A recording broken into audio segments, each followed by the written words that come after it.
it wants to slide away because of the angle of it.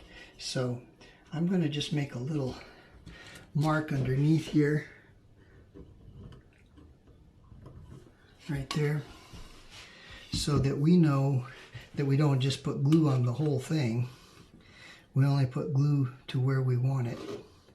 So we're only going to put glue to this pencil line because that's all we need to do to get it where we want it. Yeah, that'll be perfect. That's just perfect. So this guy over here. So now we're going to glue this up. Make sure that there's no dust anywhere extra than what we need. So it's good to make sure we want that joint to be really, really good.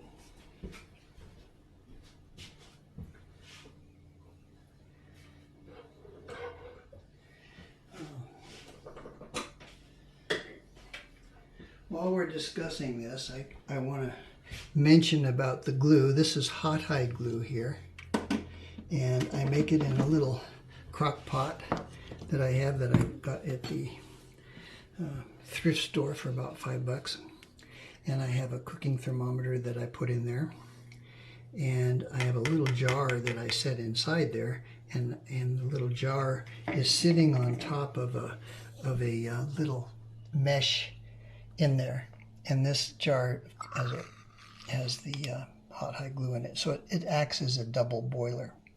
So I like to have my Hot Hide glue right around 150 degrees, which some people say is hotter. You want than it needs to be. You don't want it to get above about 165 because it ruins the proteins in the hide glue, and then it loses its elasticity. But you want your glue to be the consistency of, I don't know if you can see that. Let me get this so you can see.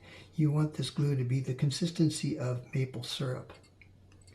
And the proportions for making the glue is, what I do is I use 3/4 by volume, 3/4 by volume of glue, and then the whole amount of water. So with this little thing, I have it marked here where it's 3/4. So I put glue up to this mark and put it in there, and then I fill the rest up with water and put it in there, and I let it soak for a couple of hours, and then I turn it on, the heat, and I have a little thing there with a rheostat so I can watch the temperature.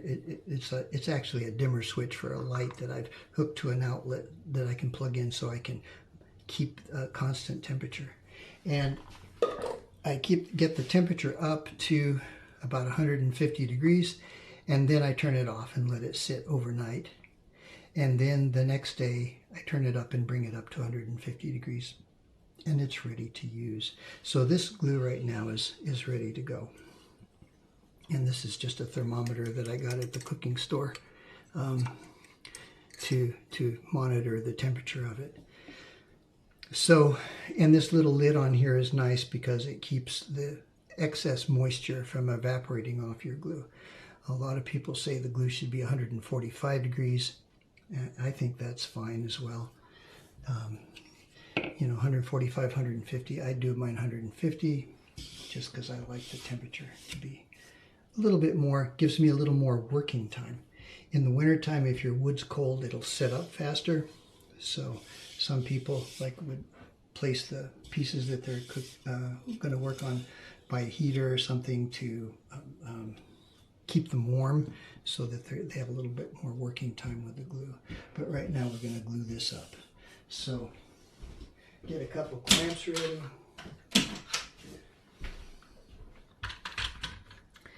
And we're going to need a long one too. And I'll show you why in a minute. And so we're gonna glue this. We're gonna glue the headstock here to the neck. So this glue is just about perfect. We'll get it on there. You can see we have a much bigger joint if we do our scarf joint this way than the other way.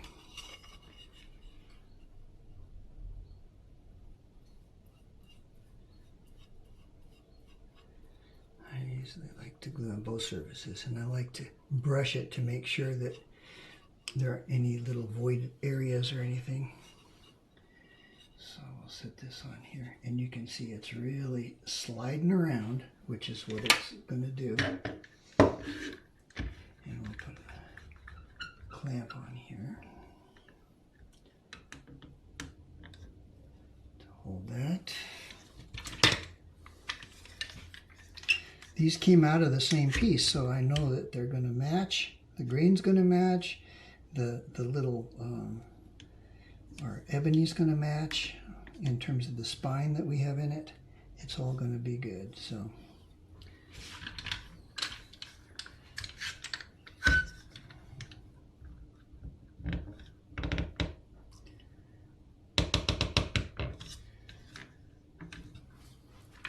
and as I mentioned before, what this is going to try to do is it's going to try to slide down on us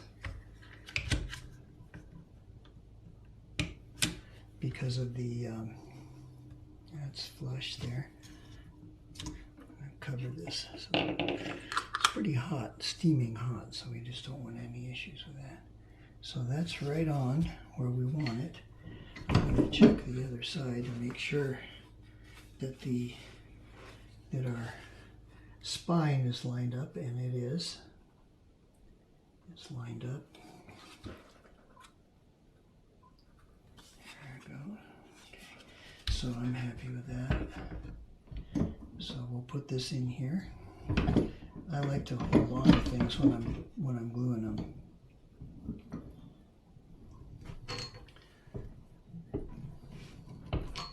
So I have that there.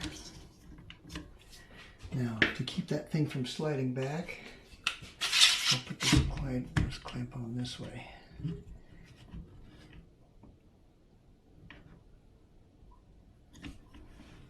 And actually, when we tighten this up, if it pulls it up in there, it actually makes for a much tighter joint as well. So we're good. That one did skid over just slightly, and at this point, I don't have enough strength to straighten it out, so I'm just going to use a clamp on it. Okay, that's got it where we want it. Make sure underneath we're good. On this end.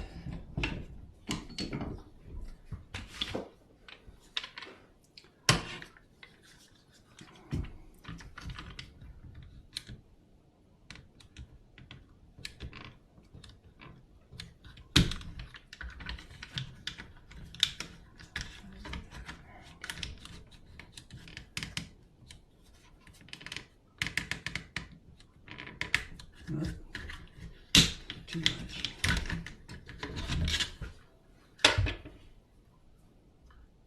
There it is, right, perfect, right there.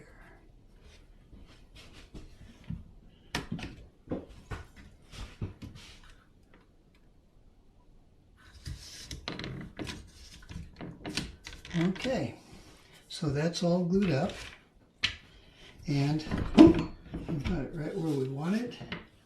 And so we'll let this sit overnight, and then tomorrow we'll unclamp it, and then we'll rough out the rest of it.